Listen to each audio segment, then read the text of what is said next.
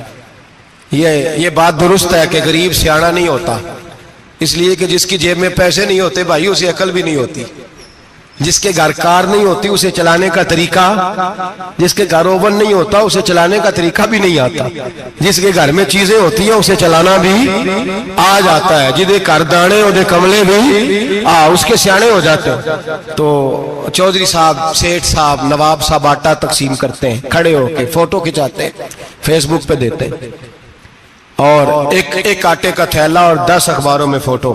اللہ سے ڈریں، رمضان ہمدردی کا مہینہ، ہمدردی کا، غریب کو دیں تو اس کی عزت کو رسوا نہ کریں۔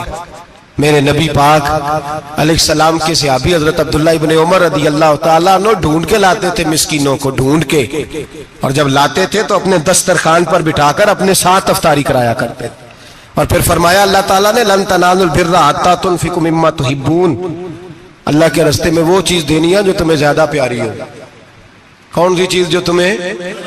میں تھوڑا سا بے باک ہوں، بعض دوستوں کے ساتھ، سب کے ساتھ نہیں۔ ایک دوست مدرسے میں گھی دینے آئے ایک دفعہ، تو وہ والا گھی دے گئے جو سب سے سستا تھا، تو میں نے کہا مجھے دیانتداری سے بچائے، آپ یہی کھاتے ہیں گھر میں؟ کہنے لگے نہیں۔ تو میں نے کہا پھر ہم نے بچے مارنے کے لیے تو نہیں نہ رکھے ہوئے، کیا وہ والا گھی اللہ کے راستے میں پیاری چیز دے رہی ہے نا، اس لیے گلے گلے نوٹ لوگ مسجد کے گلے میں ڈال جاتے ہیں، پھٹے ہوئے ڈال جاتے ہیں، کہتے ہیں جوڑ لیں گے مولوی صاحب۔ اور خدا کے بندے پیاری چیز دینی تھی تو نے، اور تو نے اس کا ترجمہ الٹ کر لیا ہے۔ سمجھ لیں رمضان المبارک میں کسی غریب کی مدد کرنی ہے تو ساتھ اس کی عزت بھی کرنی ہے۔ نبی پاک علیہ السلام کے دروازے پر جب یہ جملہ ایک ہے لیکن بڑا قیمتی ہے، صحابہ کہتے ہیں جب ہم دروازہ رسول پہ جاتے تھے خیرات بھی ملتی تھی اور عزت بھی ملتی تھی۔ خود بھیک دے خود ہی کہیں منگتے کا بھلا ہو، خیرات بھی ملتی تھی اور عزت بھی ملتی تھی۔ نبی پاک ساتھ عزت بھی دیتے تھے، مسکین کو غریب کو دیں اور خیر خائی کریں۔ جوتے بیچنے والے جوتوں کے ریٹ سستے کریں، کپڑا بیچنے والے کپڑے کا ریٹ، درزی صاحب بھی ریٹ سستا کریں، دکاندار بھی چیزوں کا ریٹ، حکیم صاحب پیسے کم لیں، ڈاکٹر پیسے کم کریں، حکومت نرخوں میں کمی کرے، اور یہ کام اجتماعی طور پہ کریں۔ میرے نبی پاک نے فرمایا رمضان غمخواری کا مہینہ ہے، اس میں غمخواری کرنی ہے، دوسرے کا خیال کریں، احسار کریں، قربانی کریں۔ یہاں ہر چیز کا ریٹ بڑھ جاتا ہے رمضان شریف میں، ہر آدمی کہتا ہے میرا سیزن آ گیا ہے، توجہ بڑھائیں، خیال کریں، غمخواری کا مہینہ ہے۔ اور پھر آپ لوگوں سے یہ بھی گزارش ہے کہ رمضان المبارک کا جب مہینہ آئے تو جس آدمی کے ساتھ نیکی کرنی ہے وقت پہ کریں۔ کسی غریب کو پیسے دینے ہیں، کپڑے دینے ہیں تو یکم رمضان کو دیں۔ میں اکثر دوستوں سے پوچھتا ہوں، میں کہتا ہوں قاری صاحب نو جوڑا کدو دیندے ہو؟ کہندے 27 والے دن۔ میں کہ مینوں لگ گئی سمجھ، تہاڈی سازش ہے کہ جڑے سواں کے پا نہ لوے۔ ایویں مولوی چودھری صاحب دے نال دے کپڑے پا لے تے کتے لکھیا ہے اینوں دینا ہے 27؟ تسی دسو 27 والے دن کو درزی سی کے دیندا ہے؟ انہوں 3 گنا بھی پیسے دئیے تو کہندہ ہے جڑے باقی نے انہاں دے نہیں بٹن پہ لگ دے میرے کو، کتھوں جوڑا سی کے؟ تو کس دن دیتے ہو قاری صاحب کو؟ کیا مقصد ہے؟ پہننے کے لیے دے رہے ہو یا اس لیے دے رہے ہو کہ نہ پہن سکے؟ تو بھائی آپ جب کسی کو کوئی چیز دیں گے تو کب دیں گے؟ جب وہ استعمال کر سکے۔ غریب کو لوگ فطرانہ دینے جاتے ہیں عید سے 1 دن پہلے، تو کیا کرے گا اس کا؟ وہ نہ تو کپڑے خرید سکا نہ روٹی لا سکا، بلکہ میرے حضرت صاحب فرماتے ہیں رمضان سے پہلے دے دو، رمضان کی نیت کر کے رمضان سے 1-2 دن پہلے دے دو، اللہ رمضان جتنا ثواب ہی عطا فرمائے گا۔ رمضان سے پہلے دو جس کو کچھ ہے دن، قبل از وقت تیاری کرو۔ اور میرے قبلہ صاحب فرمایا کرتے اپنے کپڑے بعد میں، غریب کے بچوں کے کپڑے پہلے، اپنے گھر کی ضروریات بعد میں، غریبوں کی ضروریات، اس لیے کہ اللہ پاک نے ان کا رزق بھی ہمارے گھر بھیج دیا ہے۔ ہماری ڈیوٹی لگائی ہے کہ تم نے بانٹنا، بانٹنے والے بنو، اور یہ ذہن بنائے کہ پتہ نہیں کس کا حصہ تھا جو اللہ نے میرے گھر بھیجا، یہ ذہن بنا کے بانٹ۔ اور جس کو دینے جائیں، ہاں آپ کو اجازت ہے تھوڑا بہت پتہ کرنے کی، لیکن تھوڑا بہت تفتیش کرنے کی اجازت، بال کی کھال اتارنے کی اجازت۔ میں نے دیکھا ہے لوگ غریبوں کا انٹرویو لیتے ہیں، تیرا تو فلانا کمانے والا نہیں، تیرا تو فلاں بچہ، او بھائی بہت سارے غریب ایسے ہیں، بڑے ہیں جو کمانے کی کوشش کرتے ہیں لیکن ان کا سبب نہیں بنتا۔ ہاں ہاں ہے ایسے لوگ جو سعودی عرب چلے گئے ہیں، کہتے ہیں تیرا تو فلاں باہر نہیں گیا ہے، گیا ہے، لیکن سارے سعودی عرب جانے والے بھی مال کمانے کی طاقت نہیں رکھتے، کئی وہاں بھی بیٹھ کے بیچارے قرضوں میں الجھے ہوئے ہیں، وہاں والوں کے ظلم کا شکار ہے، بہت ساری آزمائشوں میں تو تفتیش کرتا ہے۔ میرے امام شافعی کا ایک جملہ اگر آپ کو یاد رہ گیا تو بات بن جائے گی۔ امام شافعی رحمت اللہ، بلکہ حضرت غوث اعظم جیلانی کے پاس وہ بات آپ کو زیادہ فائدہ دے گی۔ حضرت غوث اعظم جیلانی کو ان کا ایک مرید سمجھانے لگ گیا، کہنے لگا حضرت جی آپ سب کو دیتے رہتے ہیں، ہر بندہ مستحق نہیں ہوتا، ذرا ٹٹول کے دیا کریں۔ تو غوث اعظم جیلانی فرمانے لگے بھائی مجھے تو لگتا ہے تو بھی ان چیزوں کا مستحق نہیں تھا جو اللہ نے تجھے عطا کر دی ہے، پہلے تو بتا تو مستحق تھا، تجھے اپنی حیثیت اوقات کا پتہ ہے جو اللہ نے تجھے دے دی ہے، طاقت تھی، کوالٹی تھی، تیرے اندر وہ صلاحیت تھی، رب نے تو نہیں تیری تفتیش کی کہ تو قابل ہے کہ نہیں، تو اللہ کے بندوں کی تفتیش کرتا پڑتا ہے۔ امام شافعی فرمایا کرتے، امام شافعی فرماتے رب تجھے پرکھ کے نہیں دیتا، ٹٹول کے نہیں دیتا، رسوا کر کے نہیں دیتا، تو غریبوں کے ساتھ یہ سارا ظلم کیوں کرتا ہے؟ بس پتہ چل گیا وہ ضرورت مند ہے تو دے، اس لیے کہ اجر تجھے غریب نے نہیں دینا، اجر اللہ نے دینا ہے، اور اللہ اجر عمل پہ نہیں دیتا، اللہ تو نیت پہ اجر عطا فرماتا ہے۔ تو نیت دیکھ تیری کس طرح کی، تو میرے بھائی غریب کو دیں قبل از وقت دیں۔ رمضان مبارک میں چوتھا کام، بات آخری اور چوتھا کام سنیں، رمضان میں دین سیکھیں۔ شیطان قید ہوتا ہے زیادہ سے زیادہ، اور جب آدمیوں کا پیٹ خالی ہوتا ہے نا تو ذہن جو ہوتا ہے نا وہ بھی اس کا فریش ہوتا ہے، اس میں کوشش کریں دین سیکھنے کی۔ میرے نبی کریم صلی اللہ علیہ وسلم نے اس دین کو علم کا دین قرار دیا ہے، شعور کا دین قرار دیا ہے، فہم کا دین قرار دیا۔ نبی پاک صلی اللہ علیہ وسلم نے فرمایا ایک عبادت کرنے والا عشاء کے بعد کھڑا ہو اور فجر تک نماز پڑھتا رہے، ایک عالم دین عشاء پڑھ کے سو جائے اٹھ کے فجر پڑھ لے تو وہ 70 عبادت کرنے والوں کا درجہ زیادہ نہیں، عالم کا درجہ پھر بھی زیادہ ہے، اس عالم دین کا درجہ زیادہ ہے، اس لیے کہ وہ لوگوں کو آگاہی دیتا ہے، شعور بخشتا ہے۔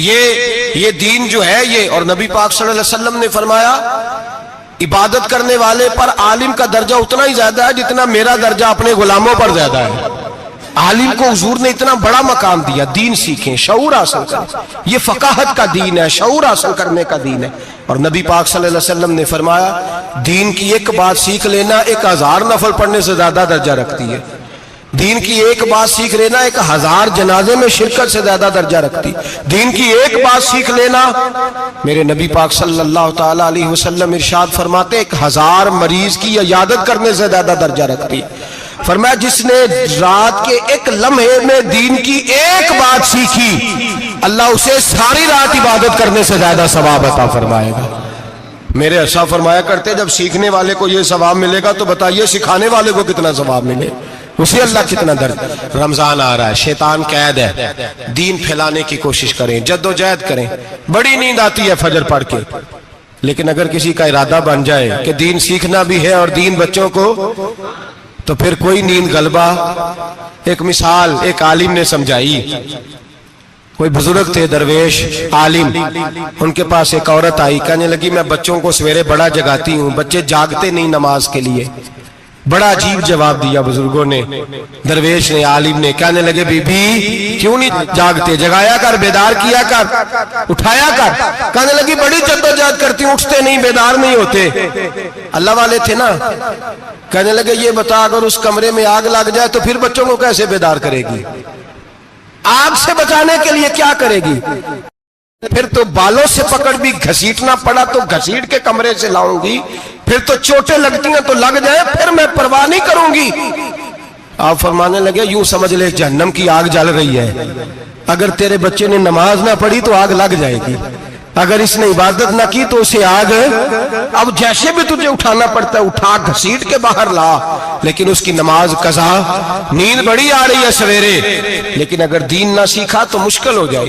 جیسے بھی اپنے آپ کو جگانا چاہیے، ہمت کرنی چاہیے، دلیری کرنی چاہیے۔ ہمیشہ مدحت خیر الانام میں گزرے، دعا ہے یہ عمر درود و سلام میں گزرے۔ بسم اللہ الرحمن الرحیم اللہم صلی علی محمد وعلی آل محمد کما صلیت علی ابراہیم وعلی آل ابراہیم انک حمید مجید اللہم بارک علی محمد وعلی آل محمد کما بارکت علی ابراہیم وعلی آل ابراہیم انک حمید مجید۔